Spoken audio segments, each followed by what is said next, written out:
नारायणं नमस्कृत्य नरं चैव नरोत्तमं देवीं सरस्वतीं व्यासं ततो जयमुदीरये। नारायण नारायण नारायण नारायण। श्रीमद् भगवद गीता का 5वां अध्याय। भगवान भीष्म पर्व में ये जो महाभारत का प्रसंग यहाँ चल रहा है, तो अर्जुन को इसका शोक मोह दूर करने के लिए भगवान का जो ये गीता का उपदेश है बहुत ही अद्भुत है, हम सब लोगों के लिए बहुत ही काम का है। कल भगवान ने वर्णन किया कि मैंने जो कर्म योगी को कर्म सन्यासी से श्रेष्ठ बताया, वो कौन से सन्यासी से। पूर्व में जो श्लोक में इसी अध्याय में भगवान ने कर्म योगी को श्रेष्ठ बताया, तो वो जो पारमार्थिक सन्यासी है, जो ज्ञानी है, उससे श्रेष्ठ कर्मयोगी नहीं है। ऐसा सन्यासी जिसकी अभी वासनाएं कामनाएं चित्त में बनी हुई हैं और उसने सन्यास ले लिया, कर्मों से अब वो उपराम हो गया है, तो अब तो उसके लिए कोई रास्ता ही नहीं रहा कि वो अंतःकरण शुद्ध कर सके। तो इस दृष्टि से यहाँ भगवान कहना यह चाह रहे हैं कि ये जो मार्ग है, इसमें ये क्रम है, विकल्प नहीं है कि या तो कर्म योग कर लो या फिर कर्म संन्यास कर लो। एक महात्मा ने बहुत सुंदर दृष्टांत देके समझाया कि कल्पना करिए कि किसी को जाना है, कहाँ, काम पे, तो नौकरी कर रहा है। अब उसके सामने बहुत सारी कमीजें रख दी गई और बहुत सारे पतलून यानी पैंट रख दिए गए। तो अब ऐसा नहीं है कि भाई दोनों में से तुम कोई एक चीज़ ले लो और पहन के चले जाओ। पहनना दोनों पड़ेगा, कमीज भी और पतलून भी। तो इसलिए ये जो बहुत बड़ी भ्रांति चल रही है कि कर्मयोग से भी ये हो जाएगा और संन्यास से भी हो जाएगा, ऐसा नहीं है। कर्म योग करते करते ही अंतःकरण शुद्ध होगा और उसके बाद ही पारमार्थिक संन्यास फल देने वाला होगा। इसको समझा रहे हैं भगवान कि यह जो कर रहा है कर्मयोगी साधना, तो यदि उसकी ऐसी दृढ़ निष्ठा बन गई है कि इंद्रियां ही इंद्रियों में बरत रही है तो ठीक है, और यदि अभी निष्ठा नहीं बनी है तो वह मन्येत, ऐसा माने, मैं नहीं देख रहा हूँ, आंखें देख रही, मैं नहीं सुन रहा हूँ, कान सुन रहे हैं। तो इस सभी क्रियाओं को कल इस 8वें और 9वें श्लोक में भगवान ने वर्णन करके और फिर बताया कि इंद्रियाणि इंद्रियार्थेषु वर्तन्ते इति धारयन्। तो यहाँ अब आज के प्रसंग में हम देखें 10वां श्लोक। महापुरुषों ने विचार किया कि इसके पूर्व जो 7वें श्लोक में भगवान ने कर्मयोगी की परिभाषा करी, वो तो कोई सामान्य नहीं है। वहाँ कह दिया योग युक्त है, विशुद्धात्मा, विजितात्मा, जितेंद्रिय है, सर्वभूतात्म भूतात्मा। उसके लिए कहा कि कुर्वन् अपि न लिप्यते।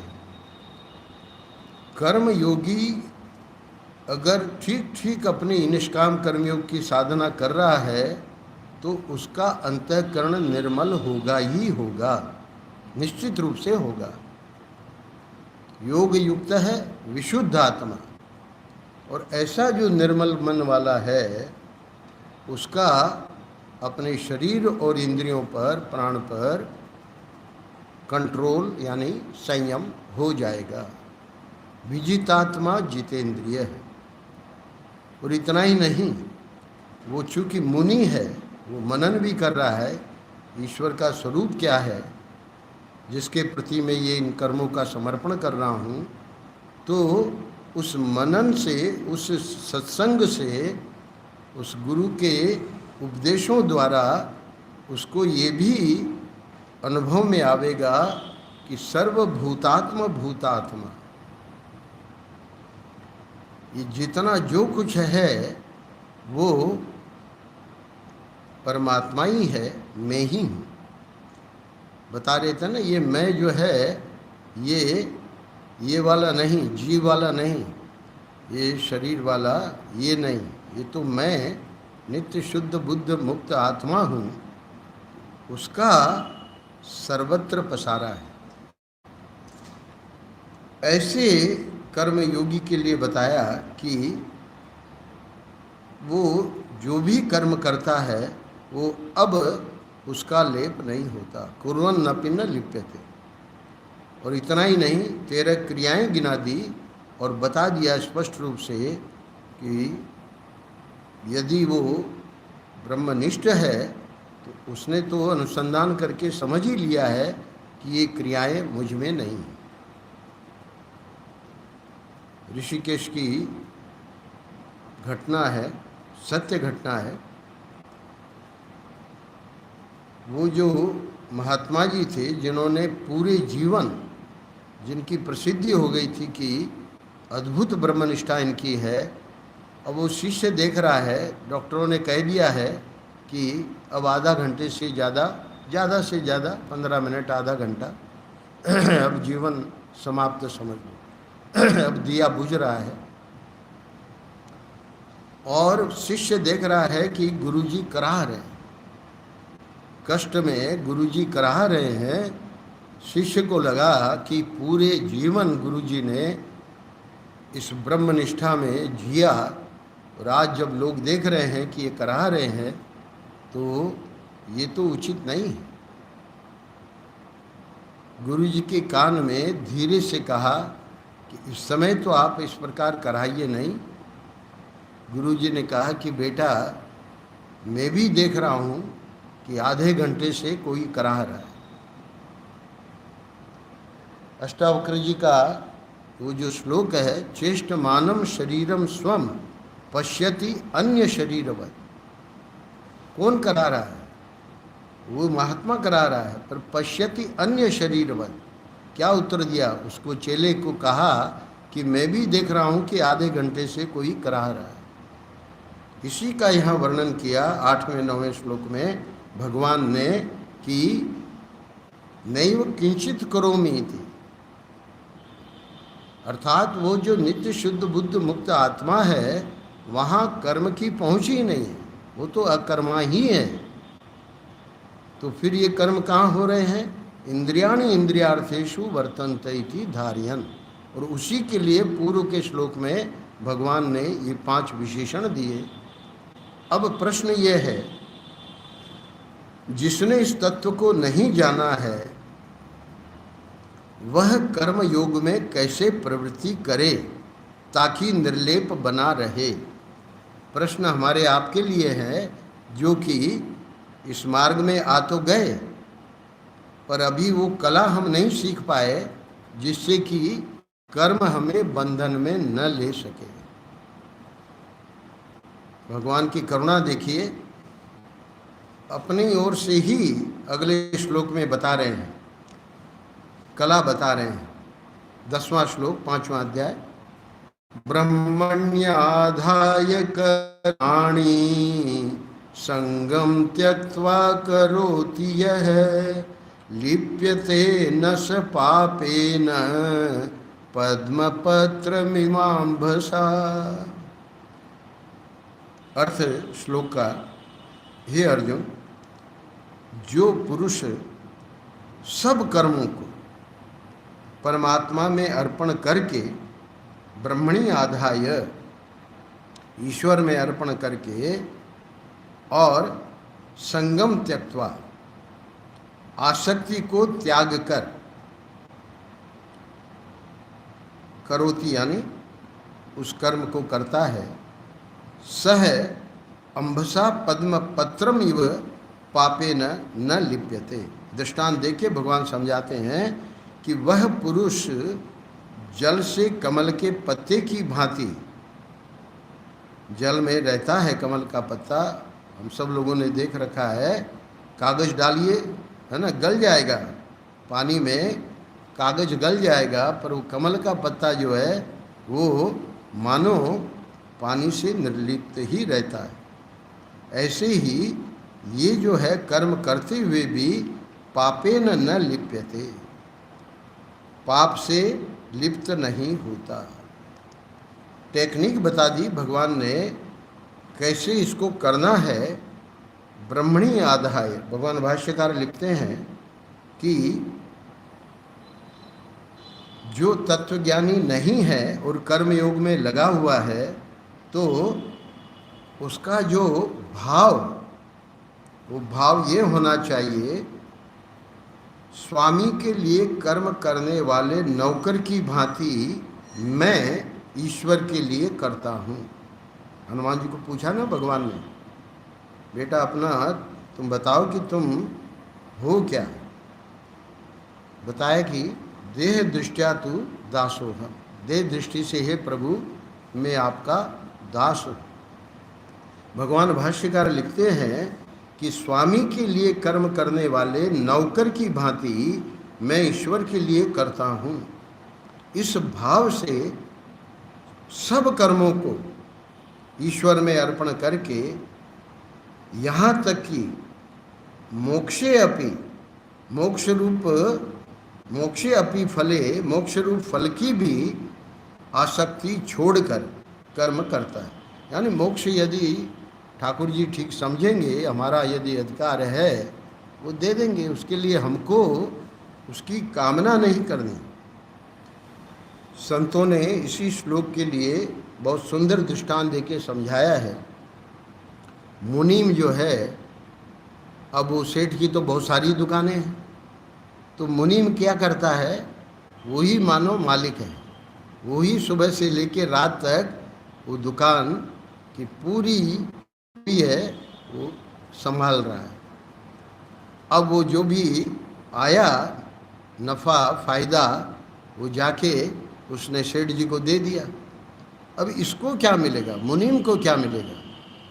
मुनीम को उसका महीने का जो भी वेतन है, और सेठ चाहे तो उसको कोई पुरस्कार भी कि भाई इस बार बहुत अच्छी कमाई हुई है ना, ये भी तुम रखो है ना, विशेष इतना और हम देते हैं। पर उसको जो है वो तो अपना वेतन ही मिलना है। मालिक जो है वो तो सेठ ही है। ये तो है दृष्टांत। यहाँ भगवान भाष्यकार लिख रहे हैं कि स्वामी के लिए कर्म करने वाले नौकर की भांति मैं, दृष्टांत क्या है, मैं ईश्वर के लिए करता हूँ। ईश्वर कौन है? मालिक। और उसी ने ये सब हमको दिया है, जिसके लिए पूर्व में आया चौथे अध्याय में, उसको अगर ये ज्ञान जो कि कर्म योग के बाद में अंतःकरण शुद्ध होके ये जो ज्ञान प्राप्त होगा कि मैं असंग हूँ, अकर्ता हूँ, तो उसके लिए भगवान ने कहा तद विधि प्रणिपातेन, साष्टांग नमस्कार, यानी ये जो पूरी अष्टक है इसको समर्पित कर दे। उससे फिर आगे क्या करना है? जब समर्पित कर दिया तो अब वो जो पूरी अष्टक की जो चीज़ें हैं उसको अब अपने काम में नहीं लेना है, वो तो ठाकुर जी की हो गई। तो इसलिए जो भी है कर्मेंद्रियां, ज्ञानेंद्रियां, प्राण, अंतःकरण, उससे जो भी क्रिया होवे वो सब ईश्वर के समर्पित हो। अब वो हमें क्या देता है? ईश्वर हमें क्या देता है? ईश्वर हमें देता है अंतःकरण की निर्मलता। अगर हमारा निष्काम कर्म योग ठीक ठीक संपन्न हो रहा है, इसलिए क्या कह रहे हैं? संगम त्यक्त्वा करोति। यह है क्या अर्थ हुआ? अर्थात फल की भी आसक्ति छोड़कर। भाई जब हम लग गए हैं, है ना, दिन रात लगे हुए हैं, तो अब तो जरूर हमको गुरु महाराज मोक्ष देंगे। कुछ नहीं, अगर हमारा कुछ बनता है मोक्ष का अधिकार, वो अपने आप निर्णय करेंगे। उसमें हमें ये कामना नहीं करनी। हमको तो गुरुजी आप जो हैं भगवान का दर्शन करा ही दीजिए। क्यों बेटा? ऐसा है कि बस अब जो है भगवान के दर्शन के बिना हमसे नहीं रहा जाता। बहुत अच्छी बात है। तो गुरु तो सब कुछ कर देंगे, पर ये जो दुराग्रह है वो ही प्रतिबंध बन के बैठा है। यानी अभी हमारा समर्पण कहाँ हुआ? ये सशर्त समर्पण हो गया। हम आपके चरणों में आए हैं, अपने को समर्पित कर रहे हैं, पर आप ये कर दीजिए। परम पूज्य महाराज श्री बहुत बढ़िया दृष्टांत देके सुनाते हैं। सत्संग चल रहा था और इतने में एक आए और साष्टांग प्रणाम करके बड़े भाव से बोले कि आज हमने अपने को आपके प्रति समर्पित कर दिया। सब लोग देख रहे हैं, महाराज श्री ने इशारा कर दिया, बैठ जाओ। बैठ गए। अब जो भी आधा घंटा सत्संग चला, वो जिसने अपने को समर्पित कर दिया था वो देख क्या रहा है? 5-10 मिनट के बाद कोई आए, प्रणाम किए, हाँ बेटा कैसे है, आपके परिवार में सब ठीक है, आदि आदि कुशल मंगल पूछा। बड़े प्रेम से वो बैठा दिया उसको, और फिर सत्संग चलता रहा। फिर कोई आया, उसको और विशेष बात पूछी। अब ऐसे 3-4 लोग आए और वो देख रहा है जिसने अपने को पूर्णतया समर्पित कर दिया कि ये तो बड़ा ही विचित्र है। ये क्या खेल है कि हमने अपने को पूर्ण समर्पित कर दिया, शब्द तक नहीं पूछा, एक कुछ पूछ लेते, और ये जो आ रहे हैं इनको पूछा जा रहा है, कुशल मंगल पूछी जा रही। अब उसका धैर्य बेचारे का छूट गया। बोलो महाराज हमने भी तो अपने को समर्पित किया है, हमको भी तो कुछ पूछ लेते। महाराज ने कहा हो हमसे बहुत बड़ी गलती हो गई। क्यों? अरे हमको ये लगा कि तूने समर्पित कर दिया है, हमको ऐसे लगा तूने अपने को समर्पित कर दिया है, इसलिए हमने कुछ पूछा नहीं। परम पूज्य महाराज श्री का आनंद रस रत्नाकर में जो लोग पढ़ते हैं, एक पृष्ठ है जिसका संकलन है। महाराज श्री ने लिखा है कि ये जो अध्यात्म यात्रा है, पहले बड़ा सोच विचार कर लो। या तो ठाकुर जी के दरवाजे को खटखटाओ नहीं, है ना, और अगर तुमने बस निश्चय कर लिया है कि हमको दरवाज़ा खटखटाना है और ठाकुर जी के अंदर, है ना, उसमें प्रवेश करना है ठाकुर जी के पास, तो फिर जब खटखटाओगे वे खोलेंगे और तुमको अंदर ले लेंगे और फिर बंद कर देंगे। अंदर से तेरे को अंदर लेकर और अंदर से बंद कर लेंगे। अब जब उन्होंने अंदर ले लिया, प्रसन्न हो गया, है ना, खटखटाया और अब हम अंदर आ गए। महाराज जी कहते हैं कि अंदर पहुंचने के बाद अब कोई शर्त मत लगाना। क्यों? क्योंकि उनकी मर्जी होगी तो तुमको पीस के रख देंगे, और उनकी मर्जी होगी तो जिस सिंहासन पर वो बैठे हैं बगल में बैठा लेंगे। सशर्त ये दरवाज़ा मत खटखटाना, हाँ, क्योंकि ठाकुर जी जो हैं वो जान रहे हैं हमारी जो पूरी फाइल है। हम तो इसी जन्म के बारे में जान रहे हैं कि हमारे क्या कर्म है, हमने क्या किए, पर वो जो अनादि जन्मों से जीव की जो फाइल है ना, उसके जानकार तो ठाकुर जी ही हैं, सर्वज्ञ हैं। इसलिए तदनुरूप वे हमारे साथ क्रिया करेंगे। इसलिए भक्त जो है, जो व्यक्ति, उसको मुक्त ही मानिए, जो अंदर चला गया ठाकुर जी ने ले लिया, वो मुक्त ही है।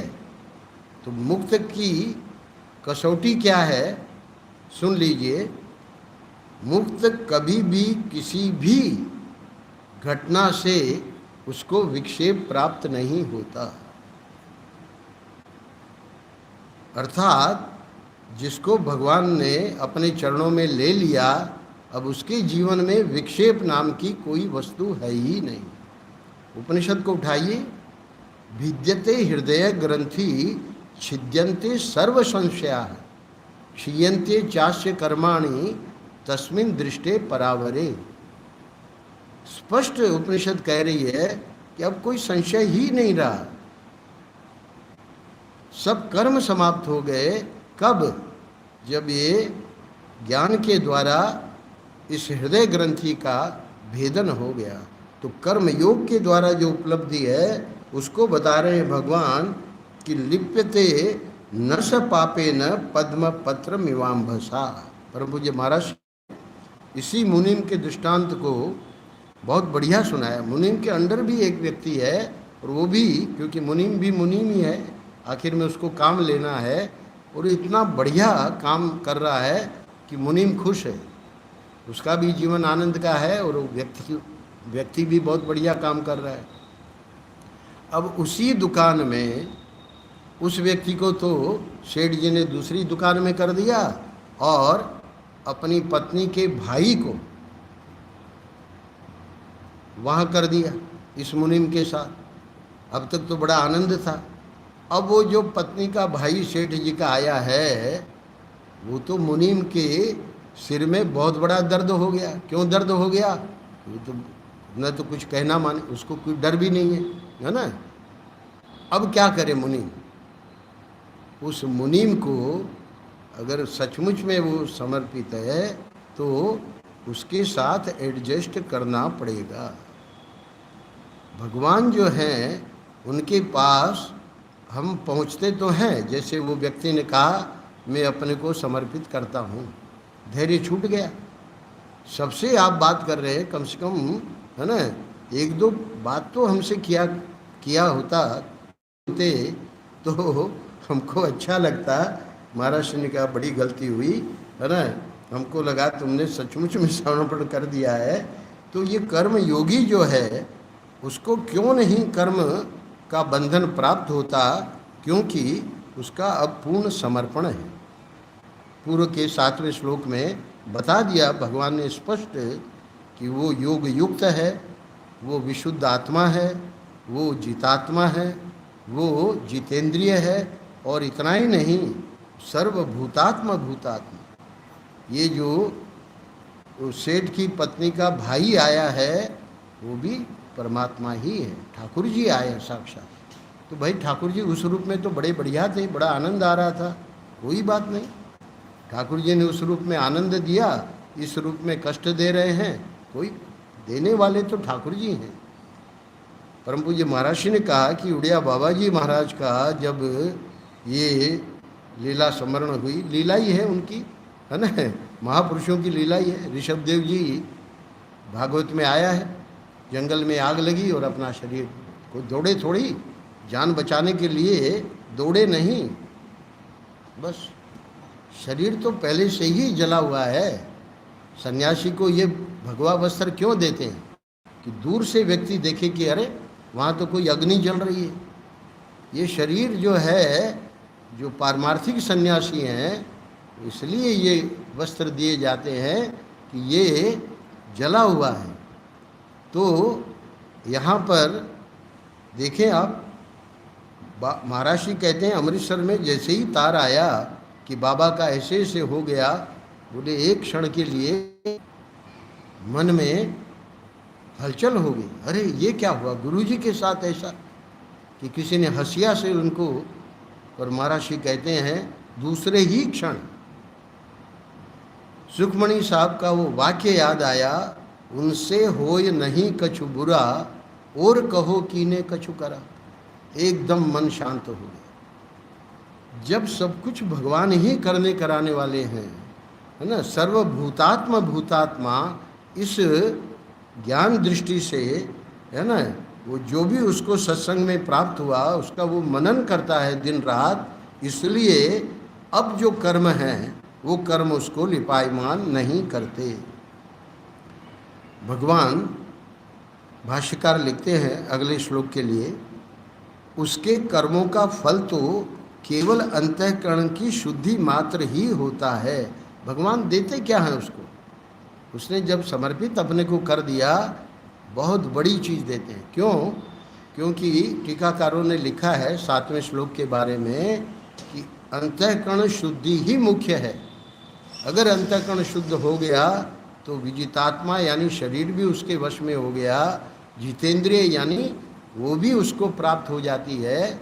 ये सब जैसे ही वो निर्मल हुआ, ये बाकी की चीज़ें अपने आप उसके जीवन में आ जाती हैं। इसलिए भगवान बता रहे हैं कि 11वें श्लोक में इसी बात को 10वें श्लोक को और स्पष्ट कर रहे हैं, कायेन मनसा बुद्ध्या केवलैरिन्द्रियैरपि योगिनः कर्म कुर्वन्ति संगम त्यक्त्वात्मशुद्धये। देखिए वो मुनीम जो है, असली मुनीम था, उस भले वो दिन रात उसको कष्ट देता रहा पर कोई बात नहीं, उसकी वो जो दृष्टि बनी रही सर्वभूतात्मा भूतात्मा, है ना, भगवान ही है सब रूपों में। तो एक रूप में हमको आनंद दे रहे थे, है ना, अब वो जो हमारे कर्मों का भोग ये आया है तो वो भी हमको भोग लेना है। भागवत के श्लोक की व्याख्या 5 प्रवचनों में महाराज ने की। तत्तेनुकंपाम सुसमीक्षमाणा, ब्रह्मा जी ने स्तुति में जो श्लोक बोला है उनकी कृपा के नाम से छपा है, छोटी सी पुस्तक है, अंग्रेजी भी अनुवाद हुआ है, हिज ग्रेस। तत्तेनुकंपाम सुसमीक्षमाणा, ब्रह्मा जी कहते हैं 3 ही काम तो करने हैं।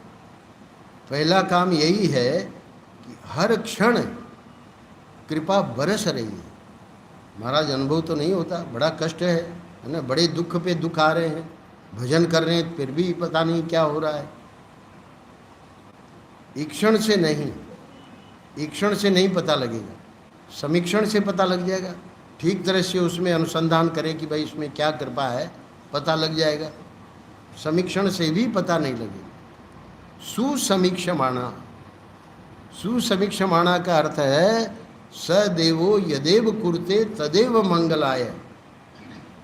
ये जो परमात्मा है वो हम लोग जो अध्यात्म मार्ग के पथिक हैं उनके जीवन में जो घटना घटित करते हैं वो हमारे कल्याण नहीं, परम कल्याण के लिए।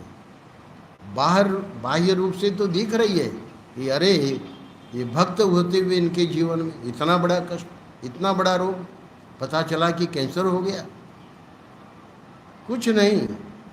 तत्तेनुकंपाम सुसमीक्षमाणो, महाराज ने बताया ना, उमा भारती तब ये सब नहीं थी मंत्री फंत्री, अरे वो तो अपना जैसे हम लोग कथा प्रवचन करते हैं, है ना, उसी समय महाराज से जुड़ गई हरिद्वार में। अब वो यहाँ आती है 17 नवंबर को और फूट फूट के रो रही है कि महाराज भगवान ने आपको ये क्यों दिया, ये जो कैंसर है ये आपको क्यों हुआ, मैं ईश्वर में नहीं मानती। मैं वहाँ बैठा था, रोना महाराज से नहीं देखा जाता था, अपने बगल में बैठा लिया, अपने बगल में बैठा के जैसे पिता पुत्री को समझाता है, बोले बेटा कैंसर तो भगवान ने हमको बाद में दिया, पहले 2 डॉक्टर हमारी सेवा के लिए हमारे पास भेजे। तत्तेनुकंपाम सुसमीक्षमाणा, सदेवो यदेव कुरते तदेव मंगलाय। पर ये सबके बस की बात नहीं है। हनुमान जी के बस की बात थी। अरे लंका में राम जी के दूत को राक्षस लोग लाते मार रहे हैं, ये क्या इतनी दुर्दशा राम जी के दूत की? बोले नहीं, करण चाहूँ मैं प्रभु के काजा, इससे मुझे लज्जा नहीं है। हनुमान जी ने साफ कह दिया। किसी ने मानो वहाँ प्रश्न किया मन ही मन, है ना, उनको मानो प्रश्न सुनाई दिया कि आपकी दुर्दशा हो रही है, आप तो भगवान के दूत हैं। करण चाहूँ मैं प्रभु के काजा, मुझे इसकी लज्जा बिल्कुल नहीं है। तो ये तो समीक्ष माना, वो तो कोई कोई कर पाएगा। इसलिए ब्रह्मा जी ने कहा कि नहीं, ये दूसरी बात जो है वो सामान्य व्यक्ति भी कर लेगा। क्या? भुंजान एवात्म कृतम विपाकम, मेरे ही कर्मों का ये जो है फल आया है और मुझे भोगना ही है। सुख आया वो भी मेरे कर्मों का फल था, दुख आया है वो भी मेरे कर्मों का फल है। भुंजान एवात्म कृतम विपाकम, आनंद के साथ उसको कम से कम भोग लेवे। सुख में फूले नहीं और दुख में मुरझावे नहीं। तीसरी बात क्या है महाराज? सबसे कठिन, हृदवाग वपुरभिर विदधन नमस्ते, मनसा वाचा कर्मणा, जो मन में हो वही वाणी में, जो वाणी में हो वही क्रिया में। आज देखिए समाज में इंटीग्रिटी कहते हैं अंग्रेजी में, ये इंटीग्रिटी कहाँ है? मन में कुछ और है, वाणी में कुछ और है, क्रिया में कुछ और है। हृदवाक वपुरभिर विदधन नमस्ते, हे प्रभु अगर ये तीन काम किसी ने कर लिए तो जीवित यो मुक्ति पदेश दाय भाग। उत्तराधिकारी पुत्र क्या करता है उत्तराधिकारी बनने के लिए? बस भगवान ने उसको उसका बेटा बना दिया। अरे ये तो करोड़पति अरबपति है ना, तो ये इसने पुत्र ने कुछ किया कि नहीं? कुछ नहीं करना, उसके परिवार में उसका जन्म हो गया, उसी से उसका उत्तराधिकार हो गया।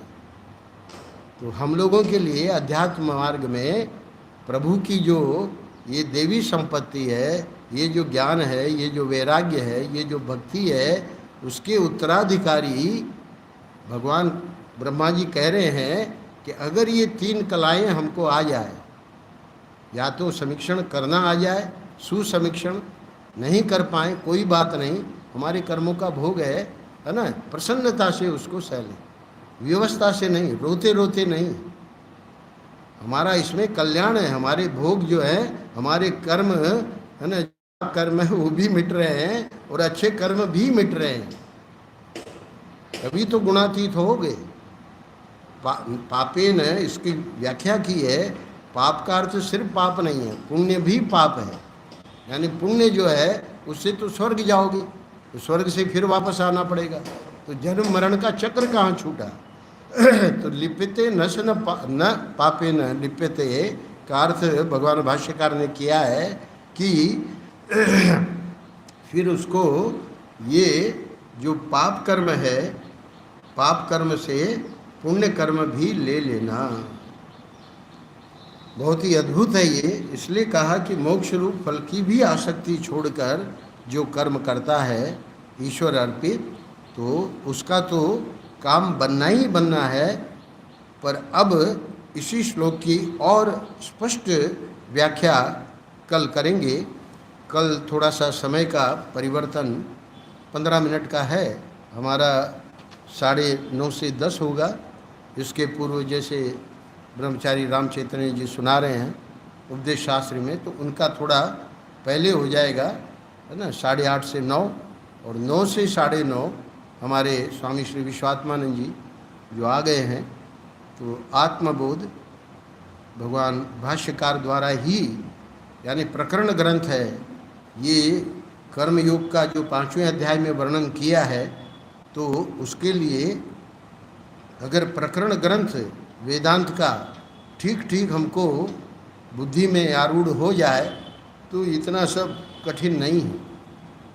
तो इसलिए इस बार उनका मन ये हुआ कि आत्मबोध, जिसमें प्राय प्रत्येक श्लोक में भगवान ने, भाष्यकार ने दृष्टांत के द्वारा सिद्धांत को समझाया।